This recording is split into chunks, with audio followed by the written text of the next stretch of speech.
Welcome to California Highways Route by Route. This podcast explores everything about the numbered highways in California, from Route 1 along the coast to US 395 along the Sierras, from Route 8 in the south to Route 139 in the north. Brought to you by the California Highways webpage and Gribble Nation.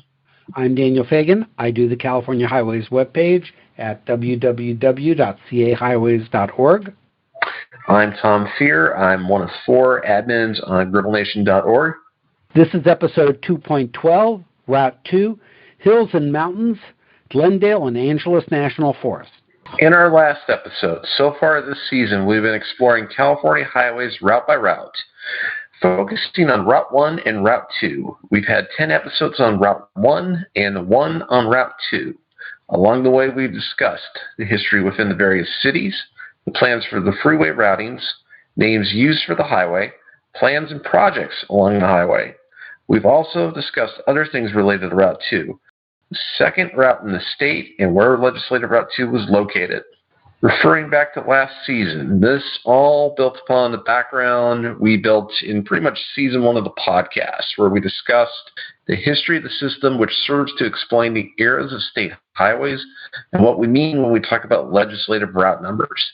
The numbering approach to state highways, which explains how the route numbers were chosen and why, the names of the state highways and how they were chosen, the organizations involved in the state highway system. If you want to catch up on any past episode, we encourage you to go to our Spotify for podcasters home at anchor.fm/CA Route by Route or our forever home at caroutebyroute.org and listen to the back episodes. In this episode, we finish our discussion of Route 2, focusing on the former LRN 61 segments, the pre-Glendale Freeway routing in Silver Lake and Glendale, the Glendale Freeway, and the Angeles Crest Highway. We'll do our usual exploration, covering interesting history along the route, the proposals for freeways, the stories behind some of the names on the route, and interesting projects proposed for the route. This is our last episode of the season. We'll take a bit of a break while I do some more writing on Season 3, and then we will start up Season 3, which will cover routes 3 through 7. Sign Route 2, as a recap, the sign routes were created in August 1934. Initially, Sign Route 2 was Santa Monica via Santa Monica Boulevard to Junction Route 18 at Lake Arrowhead via Arroyo Seco and Cajon. Portions were signed on legislative routes 162, 61, 59, and later 188. LRN 162 roughly covers Santa Monica to Colorado. LRN 61 roughly covered Glendale to the junction with Sign Route 138. This would be LRN 59 near Phelan. Initially, Sign Route 2 followed LRN 59 east of Sign Route 138 to Sign Route 18, which was Legislative Route 43 near Lake Arrowhead. By 1958, a portion of Sign Route 2 east of Cajon Pass was realigned onto LRN 188 to Sign Route 18, again, Legislative Route 43, the Crest Line. This episode will cover LRN 61, 59, and 188. Portions were later signed as part of US 66 and US Route 99. Future Legislative Route 61 was first defined to some extent in 1915 when Chapter 704 defined the Pasadena State Highway to connect La Cañada Valley with Antelope Valley, starting 2 miles northeast of La Cañada, thence following northwesterly the Arroyo Seco to a point east of Hoyt Ranch, thence northeasterly following the Hunga Canyon and Mill Creek to Tie Canyon, thence northwesterly by way of Kennedy Springs to Vincent. However, the Act only funded locating and surveying the route. In 1919, the Third Bond Act allocated funds for a route from La Cañada to Mount Wilson Road via Arroyo Seco. I think I hit on this actually in when I wrote something up on Angeles Forest Highway or County Route N3. So Vincent is where N3 ends at Route 14, Vincent siding. They don't spell it out as Angeles Forest Highway because it wasn't even built at this point. I think the Forest Service just ran with this initial definition, if I recall what I wrote, and they more or less built what is defined here, at least north of what is present-day Route 2. Right, and that's actually a different legislative route nowadays, or at least parts of it are. Yes. Now, in 1931, the route was extended by Chapter 82 from Red Box Divide to Pine Flats, which was Legislative Route 61 to Legislative Route 62. The Red Box Divide is now the Red Box Campground at Forest Route 2N24, Mount Wilson Red Box Road. Legislative Route 62 was signed as Route 39. The rationale for the route addition was to support the demand for recreational highways near Los Angeles. This demand resulted in phenomenal use of road facilities that provided such pleasure, and large local expenditures were made by the county annually to extend the ways into the mountains. The extension qualified as a road that will carry traffic as relief for congested state roads of like nature. And this is probably, I'm guessing, because I don't have it in front of me, when Route 39 was also well extended into the canyon areas.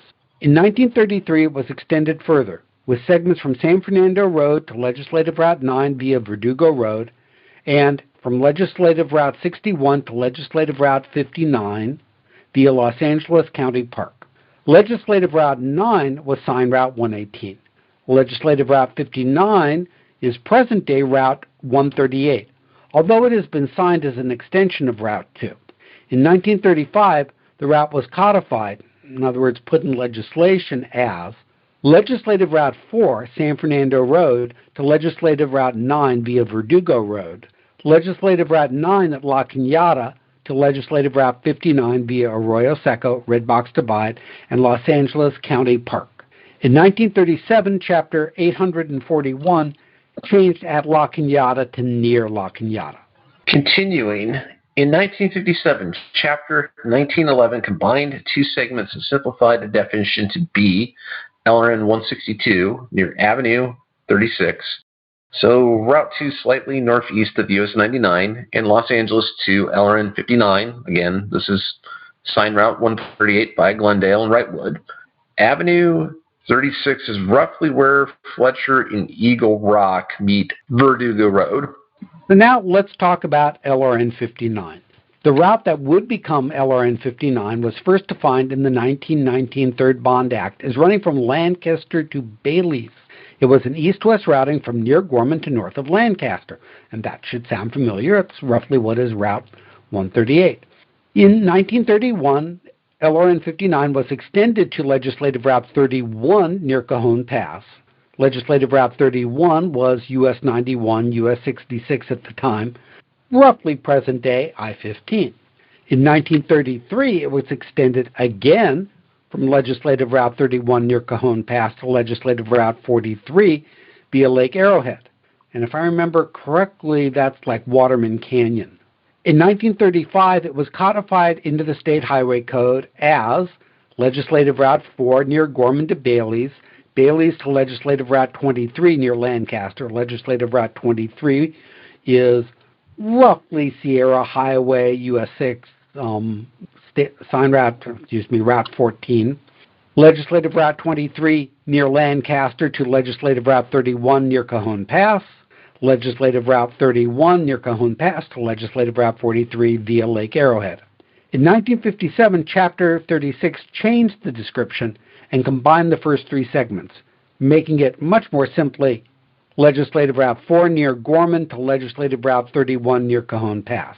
And there's a little bit of interesting stuff in the beginning of that route, which is, although it says Legislative Route 4, that's the old Ridge Route, not what it became some of the later Ridge Route bypasses. And so a small segment of Legislative Route 4, when it got bypassed, actually then got incorporated into Legislative Route 59, which extended it over to where the Ridge Route had relocated. Yeah, Gorman Post Road specifically.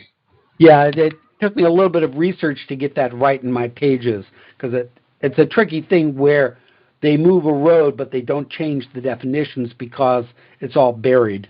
Yeah, so it's an interesting place, that segment. There's actually some First State Highway Bond Act Portland cement still out there.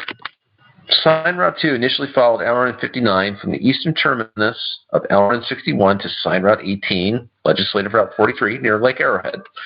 Originally, Sign Route 138 multiplex Sign Route 2 from the eastern terminus of LRN 61 along LRN 59 to US 66. Again, this is LRN 31 in Cajon Pass. This multiplex would persist until the 1964 state highway renumbering. So this is kind of the era where a lot of state highways would like multiplex to like a certain point, and one of them would terminate. And that emphasizes how one of the points of the state highway renumbering was to get rid of all those multiplexes, to make it one highway, one number. Now, we also had Legislative Route 188 in the mix. In 1933, Chapter 767 defined the route from Legislative Route 43, remember, Sign Route 18, near Mount Anderson to the Cajon Pass Lake Arrowhead Road. In 1935, this was added to the highway code with the routing Legislative Route 43 near Mount Anderson to Legislative Route 59. If you recall, Legislative Route 59 was Route 138, Route 2. Beginning in 1958, Sign Route 2 was diverted east of Cajon Pass to Sign Route 18 near Crestland via Route 188. This was a newer road. This was likely due to the haggard, unsurfaced nature of the original Legislative Route 59 in the Lake Arrowhead area. Now, that old Legislative Route 59 that was unsurfaced is still part of the state highway system. I forget the route number off the top of my head. I know Tom knows it. 173. 173. It's the only dirt road segment left in the state highway system, and that's former Sign Route 2 and former 138, I think, as well. But they've rerouted Route 2 to the newer Legislative Route 188. So how does this all translate in today's highways? Verdugo Road from San Fernando Road to Avenue 36. Avenue 36 is where LRN 162 meets the route near Fletcher and Eagle Rock. LRN 61 continues along Verdugo, Kenyatta Boulevard, and Verdugo to Foothill. This was LRN 9, Sign Route 118, along Foothill, again LRN 9 to Angeles Crest Highway, up and along Angeles Crest Highway to Route 138. What was Sign Route 2 along Legislative Route 59 and Legislative Route 188, the Crest line, is now Route 138. The original routing of Sign Route 2 on LRN 59 east of LRN 188 is now Route 173. Route 173, as we've already noted, has the last remaining unsurfaced segment of California State Highway. It's closed to traffic, so don't go try to drive it. You can hike it, though. Note today, Route 2 has been rerouted to use Alvarado and Glendale Boulevard to start the Glendale Freeway. Verdugo and Kenyatta Boulevard have been bypassed by the Glendale Freeway. The Foothill Boulevard portion has been bypassed by Interstate 210. I will say it is fun to drive down Verdugo and Kenyatta Boulevard. I've done it many a time to bypass the freeway. Yeah, they're pleasant drives, actually. I used to stay out in Eagle Rock a lot at hotels when they were part of the whole Choice Rewards program, and I used to take Verdugo a lot to just get around things. And, the name just escaped me. There's this little community up there right near the 210 that's got this really nice small town feel to it, up along Honolulu, Montrose. And that's up at the top there, and it's just a really nice little walking community. Now, today's Route 2 is confusing due to a lot of relinquishments. And let me just clarify. You hear route and sign route. The convention that we're trying to follow is sign route is the pre-1964 white shield or bare shield routing. Route is the post-1964 green shield routing. So today's Route 2 is confusing due to a lot of relinquishment. As we noted, in 1963, Route 2 was defined as Route 1 near Santa Monica to Route 138 via the vicinity of Avenue 36 in Los Angeles and via Glendale and Brightwood. We've talked about Avenue 36 already. That's the division roughly between Legislative Route 162 and Legislative Route 61. In 1965, this was split into two segments, Route 1 near Santa Monica to Route 101, Route 101 to Route 138 via the vicinity of Avenue 36 in L.A. In 1990, the endpoint of Segment A was changed to Route 101 in Los Angeles. In 1998, things got complicated. There was relinquishments in Santa Monica and West Hollywood. starting point changed to the point where Santa Monica Boulevard crosses the city limits of the city of Santa Monica and Centinela Avenue. 2001, relinquishment was authorized between I-405 and Moreno Drive. So this is the Beverly Hills city limits just east of Century City. In 2003, the legislative definition was rewritten to exclude Santa Monica, West Los Angeles, and West Hollywood, and to authorize relinquishment in Beverly Hills. In 2010, the legislative language was cleaned up to capture all the relinquishments and allowed the Beverly Hills and Los Angeles relinquishments. The current definition has 4 segments. The point where Santa Monica Boulevard crosses the city limits of Santa Monica at Centinela Avenue to Route 405 in Los Angeles. In other words, Santa Monica Boulevard west of the 405 to Santa Monica. The point where Santa Monica Boulevard crosses the city limits of West Hollywood into the city of Los Angeles at La Brea Avenue to Route 101 in Los Angeles. So Route 101 east to West Hollywood, Route 101 west to West Hollywood, from Route 101 in Los Angeles to Route 210 in La Cañada Flint Ridge via Glendale, and Route 210 in La Cañada Flint Ridge to Route 138 via Wrightwood. For this episode, all we really care about are those last 2 segments, the portions from Route 101 to Route 138. Current routing, relinquished and unrelinquished segments along Lincoln Boulevard between I-10 and Santa Monica Boulevard and along Santa Monica Boulevard to US 101. Cosigned with US 101 between Santa Monica and Alvarado Boulevard. From Route 101 in Los Angeles to Route 210 in La Cañada Flint Ridge via Glendale, along Glendale, Alvarado, and the Glendale Freeway. Cosigned with Interstate 210 between Glendale Freeway and Angeles Crest Highway. Angeles Crest Highway, Route 210 in La Cañada Flint Ridge to Route 138 via Wrightwood. And I'll note that cosigning along the 210, I think, is 1 exit. Yeah, it's very, very brief. Very, very brief. And there's lots of interesting history in this section, in the portions that were legislative Route 162 from Santa Monica to Glendale. There's the pre-Glendale Freeway, there's the Glendale Freeway, and there's the Angeles Crest Highway. So, the pre-Glendale Freeway, the original routing from Hollywood to Glendale, was convoluted. Santa Monica Boulevard to Myra, so near Sunset Boulevard, along Myra to Fountain, Fountain to Hyperion, Hyperion to Rowena, Rowena, which is now Glendale Boulevard, to Fletcher, Fletcher to Verdugo, north along Verdugo, Cañada Boulevard, and Verdugo to Foothill. Now, initially, there were plans for 3 freeways in here. The Santa Monica, Beverly Hills Freeway from Silver Lake to West L.A., the Alessandro Freeway in Glendale from Silver Lake to La Cañada Flint Ridge, and the Angeles Crest Freeway along Angeles Crest Highway. We discussed the death of the first, the Beverly Hills Freeway, in the last episode. The Angeles Crest Freeway was never really more than a line on the map. There was no traffic justification, and the engineering aspects doomed the route from the start. And as I'll note in a little bit, it really wasn't that much of a Route 2 freeway. It more had other aspects in the area, more along Angeles Forest Road than anything else. But we'll cover that in a minute. So moving back on to the pre-Glendale Freeway. Of the planning for the Glendale Freeway, the plan was for the Santa Monica Boulevard routing to be replaced with a new Beverly Hills Freeway. This would run south of Melrose from Interstate 405, run across US 101 near Vermont and Melrose, and curve northeast to meet the Glendale Freeway. This led to an interim approach routing for Route 2 down US 101 to Alvarado, then up to the Glendale Freeway. With the death of the Beverly Hills Freeway, this became permanent. I believe this is actually still T post mileage. I could be wrong about that. And it's a gigantic major traffic problem. It's an absolute apocalypse during rush hour. Yeah, if you've ever gone down where the Glendale Freeway dumps into Alvarado, that is just a horrible merge. And going the other direction is equally bad. And then you have to realize that this is somewhere near Dodger Stadium as well. And that just, it gets the mess when there's a Dodger game. Now, the Glendale Freeway itself was first mentioned in 1956.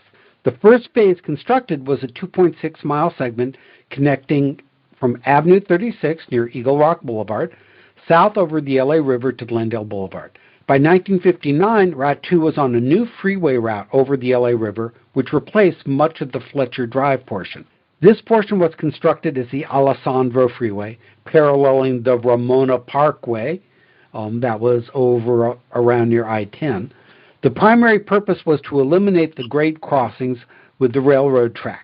The original construction contract covered the Southern Pacific routing near the San Fernando Road and for the 1.2 miles lying easterly of Fletcher Drive between the Los Angeles River and Avenue 36 near Eagle Rock Boulevard. Second phase of construction has two segments, southwest for 1.5 miles towards the Interstate 5 intersection, north for 6.5 miles along Verdugo towards Interstate 210. There were multiple routings for the north segment. The Blue Line, which was an easterly passage through the San Rafael Hills, away from residential communities along Verdugo Road. This was the cheapest at an estimated cost of $48.7 million. There were pushes for a more westerly routing, but those failed. So the easterly routing was ultimately adopted. The freeway took a long time to complete due to funding problems. In the early 70s, $16.4 million for the 3.3 miles between Eagle Rock Boulevard and Route 134. $19.2 million for the Interstate 210 Route 2 interchange. Partial interchanges at Route 134 and Interstate 210, basically bridges to nowhere. And the final segment opened in March 1978. Mention a couple of things on this. First, there's an excellent book out there called Freewaytopia. I don't know if Tom's read it. I certainly have. And it has chapters on a number of the freeways in Los Angeles. And their chapter on the Glendale Freeway provides a lot of detail on the history of the construction of the route. It's a really good book, and I'll put a link to it in the show notes. The other thing I want to mention is the interchange of Route 134 and the Glendale Freeway is one of those really beautiful interchanges if you drive through the area. So let's talk about this Angeles Crest Freeway. There were plans for a 15.7-mile, $1 billion tunnel from La Cañada Flint Ridge to US 6 in Acton. So this covers part of what was Angeles Crest Highway and part of what was Angeles Forest Highway. This is often viewed as an extension of the Route 2 freeway, but it was really just a gateway to the proposed Route 249 freeway along Angeles Forest Highway. After leaving La Cañada, it would generally parallel the existing Angeles Crest Highway, Route 2, to the connection with Angeles Forest Highway, which was unconstructed Route 249. It would go down the other side of the mountains and continually, generally, across Angeles Forest Highway to an interchange with the Antelope Valley Freeway, US 6, now Route 14. The plan was for this to be a toll tunnel, and the proposal was called the Ellis Tunnel. Essentially, the freeway, alternately dubbed Route 2 along its southern reaches, or even Route 122, which is the portion extending out into the desert, would stay on the surface, ridge or cliffside, until that became impractical, then tunnel to the next feasible surface alignment, repeating that until the range was basically crossed. There was a revised freeway structure proposed in the 1980s, dropping Route 196, another unconstructed route in the mountains.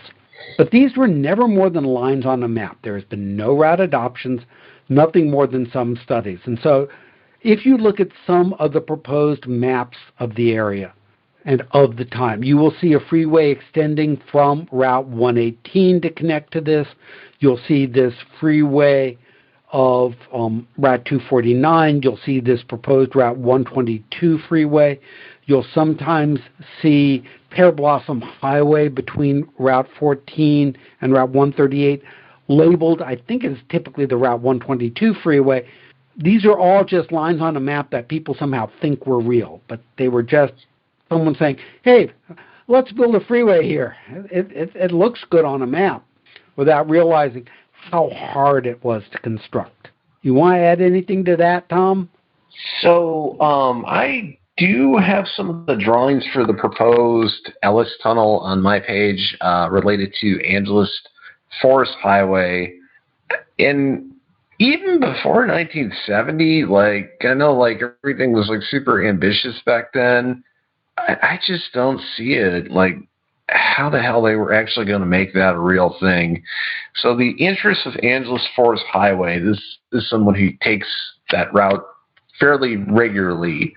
It's a very, very handy bypass to get along around a lot of traffic problems and get kind of close to downtown Los Angeles in the Eagle Rock area, if you know where you're going. And the biggest problem with that is current Route 2 climbing up from La Cañada Flint Ridge to where Angeles Forest Highway begins. It's a lot of curvy, winding mountain road. It's just really, really haggard. And really, this tunnel was intended to do is bypass a lot of that and kind of key in that utility that Angeles Forest Highway has. Because that part of the road was built later than some of the early portions of Route 2. Frank Lanterman was involved in the Foothill and Glendale Freeway's construction as a local assembly critter. It's the term I tend to use just to avoid having to say it's an assemblyman, assemblywoman. They're all assembly critters to me. He provided strong resistance to having Angeles Crest and La Cañada as a gateway to a forest freeway, leading to the state eliminating this routing. So let's talk about Angeles Crest Highway. It began construction in 1929 after 10 years of planning. It made it to Red Box in 1934. A year later, in 1935, the road from Red Box to Mount Wilson was paved and ready for use. Additionally, the route continued beyond the junction with Route 138, continuing along current Route 138 to US 91, present-day I-15. This former portion was co-signed as Route 138 and Route 2, and was part of the 1931 extension of Legislative Route 59. From US 91, the route, signed as Route 2, continued along the current Route 138 routing to Route 18. This portion was Legislative Route 59 up to the current Route 138, unsigned Route 173 junction at the north end of the Cedar Springs Reservoir, and LRN 188 south to Route 18, Legislative Route 43. The Legislative Route 59 portion was added to the state highway system in 1957. The Legislative Route 188 portion was defined as part of the state highway system in 1933. Those dates seem wrong, but I think that's due to the highway switch between the two. In 1934, all of these portions were signed as Route 2 in the initial state routing. The 1964 renumbering eliminated the co-signing of Route 2 between Route 138 and Route 18 at Lake Arrowhead. The Angeles Crest Highway is 66 miles long from Interstate 210 to Route 138. The highway was originally envisioned in 1912 as the most scenic and picturesque mountain road in the state, but the need for a road for firefighting was at least equally important. Funds were allocated beginning in 1919. Construction began in 1929, continuing piece by piece until 1956, except from 1941 to 1946 during World War II. This project was shelved as not essential. I remember reading the article about it. The road is typically closed to car traffic and unplowed between Islip Saddle and Big Pines after the first snowfall. Typically, this is in October through November until May or June. Its grade never exceeds 6.5%. Few of its curved turns have a radius tighter than 300 feet. The road was open, has completed or fully completed on November 8, 1956. It took a long time to get it open all the way. It did.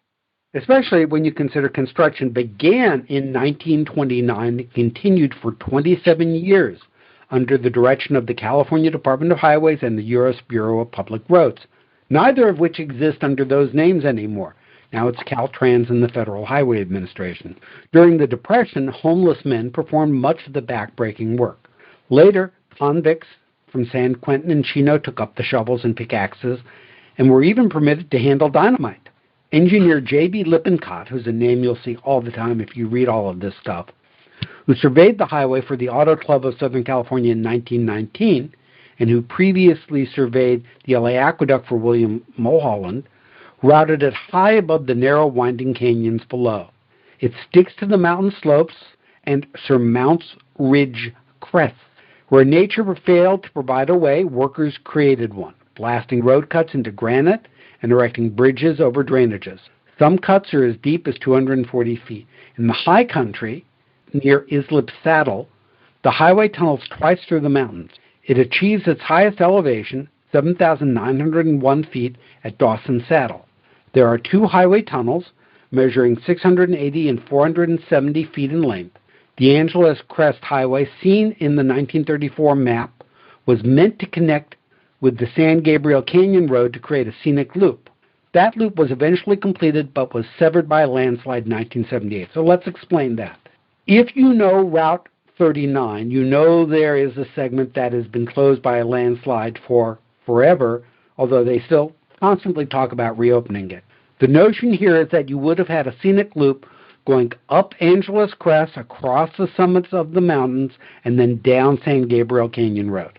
The first engineering work of record that was done on the Angeles Crest Highway was sponsored and financed by the Automobile Club of Southern California, or the ACSC is the shorthand acronym that's popular for them. In 1919, Henry W. Keller, as chairman of the Roads and Highways Committee of the ACSC, authorized an expenditure of $2,200 to the engineering firm headed by J.P. Lippincott for a reconnaissance survey to be used as a basis for later location studies for the Angeles Crest Highway. The State Division of Highways started location surveys in 1928 and initiated construction in 1929. The Angeles Crest Highway, as NR61, was taken to the state highway system in three parts. The western section from Foothill Boulevard in La Cañada to Mount Wilson Road at Red Box was brought into the state highway system by the Bond Amendment of 1919. The middle section from Mount Wilson Road at Red Box to Pine Flats became part of the state highway system by statutes of 1931. The easterly section from the Pine Flats to the Los Angeles-San Bernardino County line was taken into the state highway system by the statutes of 1933. Allocations of state highway funds for construction of the Angeles Crest Highway were first made in 1929 by the California Highway Commission. Subsequent budgets, the Commission provided funds for this project that essential work could go forward. Highway construction was aided by prison labor working out of honor camps. Honor camps were closed shortly after the United States entered World War II and reopened in June 1946. The location and preliminary engineering on the Angeles Crest Highway, extending over a period of several years, was carried out by personnel of the U.S. Bureau of Public Roads and the State Division of Highways. Generally speaking, the state took care of the surveys for the westerly section between La Cañada and Red Box, whereas the U.S. Bureau of Public Roads handled the easterly section from Red Box to Big Pines. The Angeles Crest Highway was designed and constructed to provide a 30-foot roadway with 200-foot radius curves as a minimum standard for alignment and a maximum standard for a rate of grade. As constructed, only a few 200-foot curves were put in at the start, and later the minimum was established at 300 feet. Over two of the steep canyons, it was found to be more economical to construct bridges than to build retaining walls to hold back roadway embankments. And in one instance, locations being along a very steep side hill, a half bridge was constructed. In many other locations, the slopes of the mountainsides were so steep that fill slopes would not catch, and masonry retaining walls, reinforced concrete cribbing, or metal bin-type cribbing had to be used. Two steeply sloping ridges projecting out from the face of Mount Williamson proved to be too steep for construction of even narrow pioneer roads. At these locations, two tunnels had to be constructed. The first tunnel is 680 feet in length, and the second is 470. The two tunnels are separated by 87 feet of open-cut roadway. They were constructed to a section 32 feet wide by 21.5 feet high, and the portals have been faced with picturesque rough stone masonry. The construction on the Angeles Crest Highway was handled as four separate and distinct operations that, however, often overlapped each other. The first construction by regular state highway contracts was in 1929 and extended from La Cañada 4 miles north. Then two day labor camps, Camp D and Camp K, were established during 1930 through 1933 as a relief measure to alleviate the unemployment situation due to the Depression, especially for transient homeless men in the city of LA and vicinity. The work consisted of grading pioneer roads, clearing and grubbing, and erosion control. Then in 1930 to 1934, state highway contracts completed the construction from La Cañada to Red Box. The next construction was a group of 8 contracts from 1934 to 1950, carried out by the U.S. Bureau of Public Roads and financed from National Forest Highway funds. This is the Angeles National Forest up there.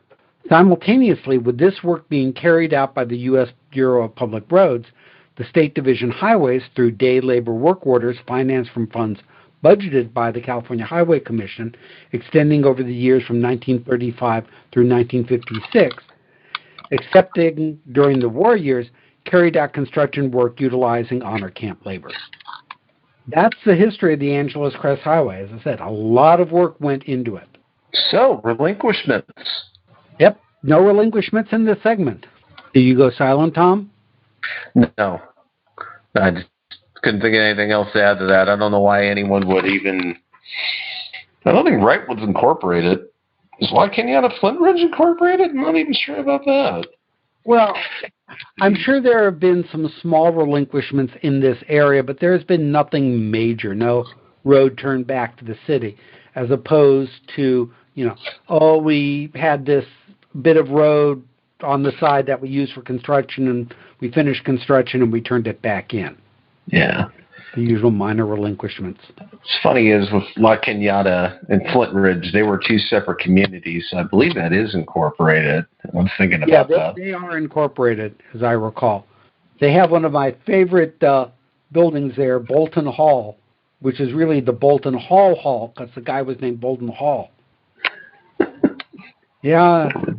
Now, in terms of projects, there is the Glendale Freeway stub, and we mentioned how much of a traffic mess that area is. And there are numerous projects to reimagine that and just terminate the Glendale Freeway into I-5 and get rid of the stub.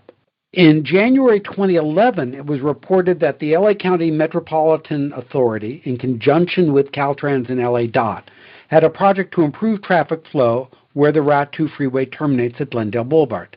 Initially, Metro came up with 5 different plans, alternatives A through F, to address these issues. After gathering community feedback, they adopted hybrid alternative F, otherwise known as the locally preferred alternative. The most radical addition is for a proposed left lane off-ramp from Route 2 onto Glendale Boulevard heading north. There will be 2 dedicated lanes from Route 2 along southbound Glendale Boulevard. Currently, they merge into 1 lane. Project funding originated with a $12 million federal transportation grant. None of the 5 original designs put forward by Metro come within this budget. $3 million has already been spent on the beginning stages of one project. Going forward with Alternative F, estimated to cost $18.4 million, leaves a shortfall of $9.4 million. Even Alternative A, the most basic no-build plan, was estimated to cost $13.2 million. How does a no-build plan cost money? Probably because there were some pedestrian improvements and other stuff like that, but no major changes to the freeway. So continuing with the Glendale Freeway stub, by winter 2013, there was 3 phases identified. Phase 1A. This phase will deliver safety-related improvements that include the replacement of mainline signage, traffic, and pedestrian improvements. Final design and construction of this particular phase was completed in November 2013. Improvements included mainline freeway signage improvements, including flashing beacons south of the Interstate 5 Route 2 interchange and upgrading all freeway sign panels from Interstate 5 to the terminus. Traffic improvements including refreshing striping on Glendale Boulevard from Waterloo Street to Braden Street, and a vehicle feedback sign approaching the Route 2 southbound flyover. Phase 1B. The components of this phase consisted of a wide variety of improvements that include mainline traffic calming measures, sound wall construction, Glendale Boulevard, traffic and pedestrian improvements, and landscaping improvements. The open space area between the flyover ramp and the back of the Glendale Boulevard sidewalk would be re-landscaped to improve its appearance. The final design for Phase 1B was concurrent with Phase 1A. Construction was anticipated to begin in winter of 2014-2015 and finish in spring 2016. Although for some reason this didn't happen. Phase 2 improvements included relocating the existing Route 2 southbound off-ramp. This is adjacent to the northbound off-ramp. Demolish the southbound off-ramp in rough grade for future city recreation and parks project. Add new sidewalks and restriping on Glendale Boulevard to channelize off-ramp traffic. Restripe southbound Route 2 lanes to the Interstate 5 interchange. Extend landscaped area between the northbound on-ramp and the proposed new southbound on-ramp and construct barrier walls. By 2022, it appears both Phase 1B and Phase 2 were shelved. And, I'm not sure this is ever going to happen. People would like to redo the stub. It's just a very tight area to work and very expensive, and they probably got better uses for the money, and so it will just keep languishing and being a traffic problem. In terms of some other projects, in Angeles Crest, there have been continuing projects to address slides that occurred in the 2022 atmospheric river. I don't think Route 2 is reopened yet from the slides that occurred there. Last time I drove the 210 coming back from the Ren Fair, I recall that there were signs saying Route 2 is still closed in the mountains. Just as with Big Sur, there are numerous multi-month and multi-year closures on Route 2 up along Angeles Crest. That's a very treacherous area. There are also plans to eventually reconnect Route 39 with Route 2, although it is unclear if the bighorn sheep in the area will go along with that plan. They tend to be the... most momentum has had a long time. What was that? As far as reopening 39 goes, it has the most momentum it's had towards getting that reopened as had in a very, very, very long time. I think that's probably a good way to put it. Yeah, and I think if it is reopened, it's still not going to be a major road. It's still going to be a windy mountain road, but they really want the access there in case of fires. If there are major fires in that area and 39 is closed, there aren't many ways out of that mountain area, especially if Route 2 is closed due to slides. It's ironic. I do a lot of safety stuff in my real life, and I've found you really want something to get done. You really want it bad enough. Well, you'll at some point find some sort of safety aspect to it and say, this is a safety thing now. And usually that gets over a lot of resistance. I don't know why that works, but it seems to be part of what's going on for 39 now, and it seems to be working. And I think climate change is playing into it with the fact that we are going to be having increased fire seasons. Moving on to some naming conventions. Frank Lanterman Freeway, the segment between Route 134 and Route 210, is also named the Frank Lanterman Freeway. Frank Lanterman was an assemblyman from the La Cañada Flint Ridge region for 28 years. He was the leading spokesperson for the Republicans on the social welfare issues and health issues. He was a member of one of the founding families of the La Cañada Flint Ridge community and was responsible for obtaining Colorado River water for La Cañada in 1955. In 1969, he authored the Lanterman Mental Retardation Service Act, which established a statewide system of regional centers. In 1974, he sponsored additional legislation that expanded the clientele serviced by the regional centers to include persons with cerebral palsy, epilepsy, autism, and other significantly handicapped conditions found to be closely related to mental retardation. He was the author of House Bill 3896, which prohibited the expenditure of rapid transit district funds from the half-cent sales tax for the purpose other than planning and design, such as capital development, unless approved by the affected local jurisdiction.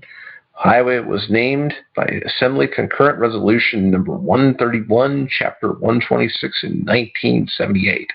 And I should note some of the terms in that, which came from the naming resolution at the time, are probably out of date today. We no longer use the term mental retardation, but that's how it was referred to in the context of the times.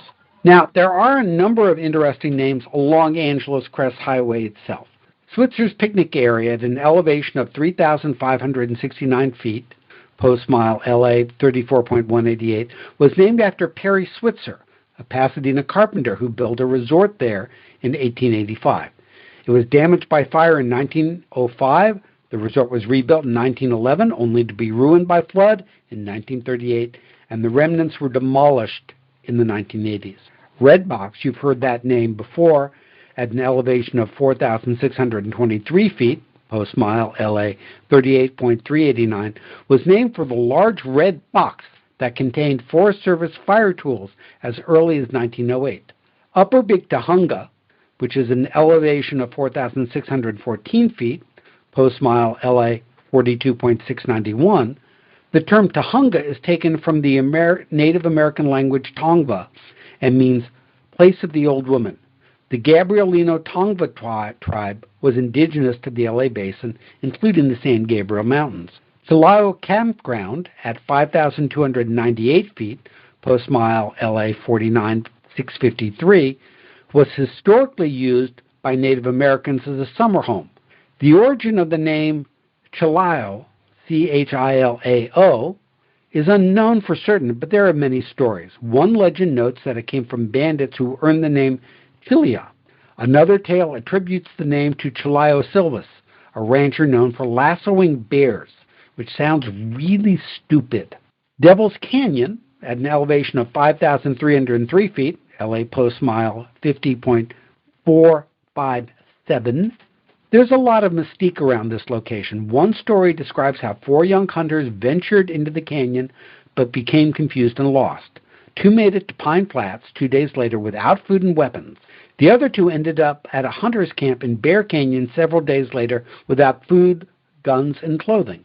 Newcomb's Ranch, at an elevation of 5,335 feet, LA post mile 50.842, Forest Service Ranger Louis Newcomb was an early homesteader who lived in a cabin frequented by William Stuyvesant, another historic character. While working as a ranger for a few years, Newcomb built trails and cabins.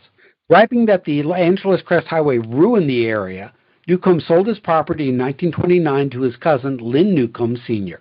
Newcomb's Ranch Inn was established in 1939 but destroyed in fire in 1976. It was later rebuilt as a restaurant by Lynn Newcomb Jr.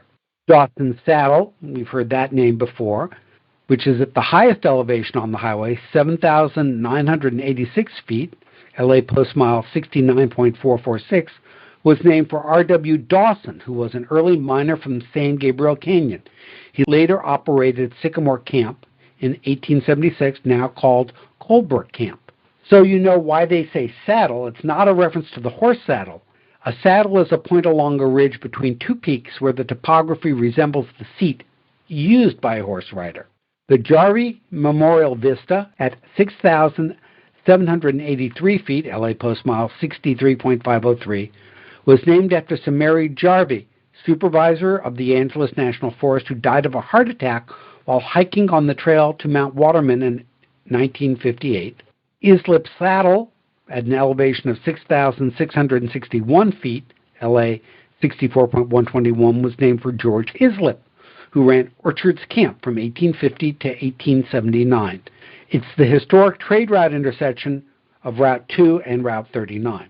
Little Jimmy's, at 7,275 feet, LA 65.51, was named for James Swinnerton, a cartoonist who camped and painted landscapes during the early 1900s. In 1909, he painted a life-size color caricature of one of his cartoons, Little Jimmy, on a tree stump near the present-day campground. And this sort of shows, like with this in Red Box, it's often these little things that lead to long-lasting names.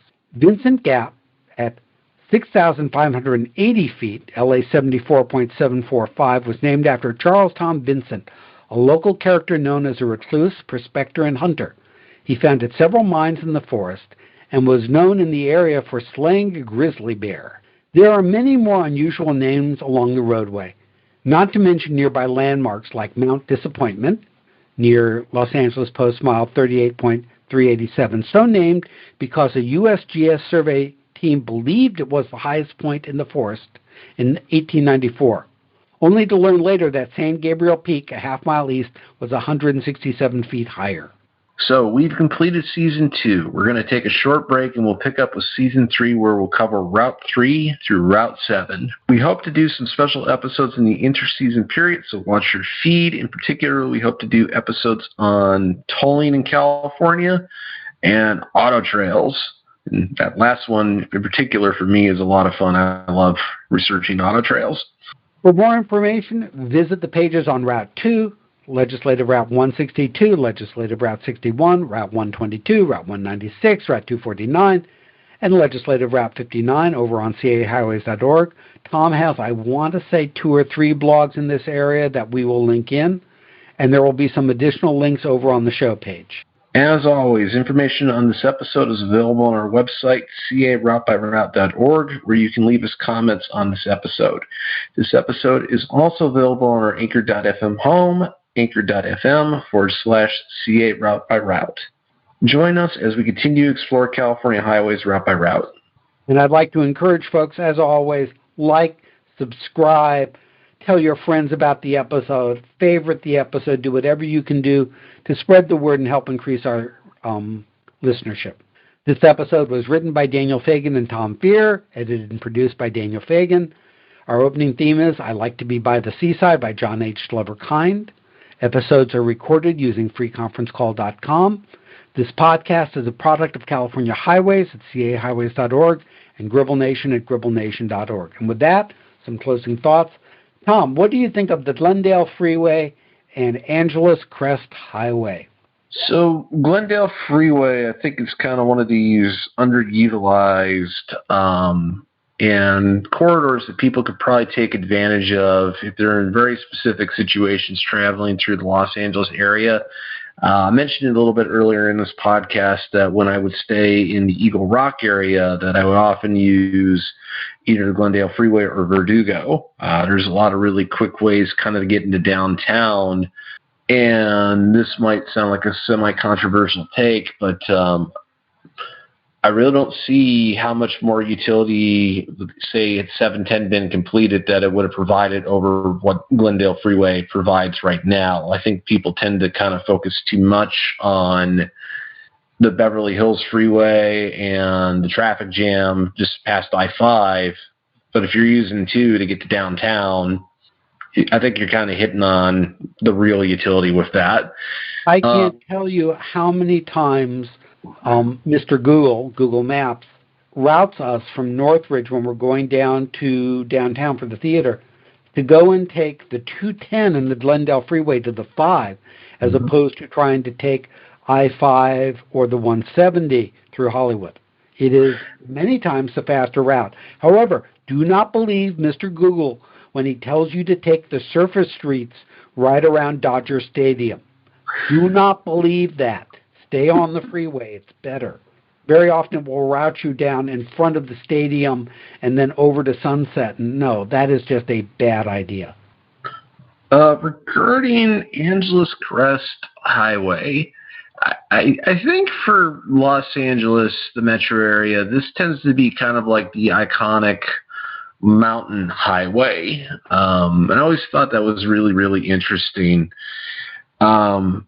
I kind of got some mixed thoughts on it. It's a beautiful road when it's open, and that's the thing. When it's open, it never seems like it's open for very long. Like something always goes wrong up there. There's some sort of like slide or failure or some sort of weather-related catastrophe that has it closed or certain sections of it closed for a really long time. And just kind of the eyeball test, I could be wrong, but it seems like it's just right up there with, Route 1 and Big Sur as far as these closures go. And I think for me, that kind of hurts it a little bit, especially when you compare it to like Route 18, which is very close by in the San Bernardino Mountains. And I don't feel like Route 2 really ever got to the point where it was like really matching what the Rim of the World Highway brings to the table. There are also some really dangerous segments. As you come down Route 2 to the 210, there is a very steep downgrade that ends up in a one of those truck stopping pits because so many folks have missed it. It's almost as bad. You've got something similar as you come down Cane and Doom right to the edge of PCH. Some very steep grades that just end up in a T intersection. And you have to be really careful with those. It's an interesting highway. I've driven parts of it once. Some beautiful areas up there. And with that, I think we'll end this podcast because I'm sure we've gone slightly over an hour. This is a long one. And we will talk to you in our special episodes between seasons, and I will keep working on writing Season 3. I'm in the midst of writing the episodes on Route 4 as I record this. So we will talk to you next time.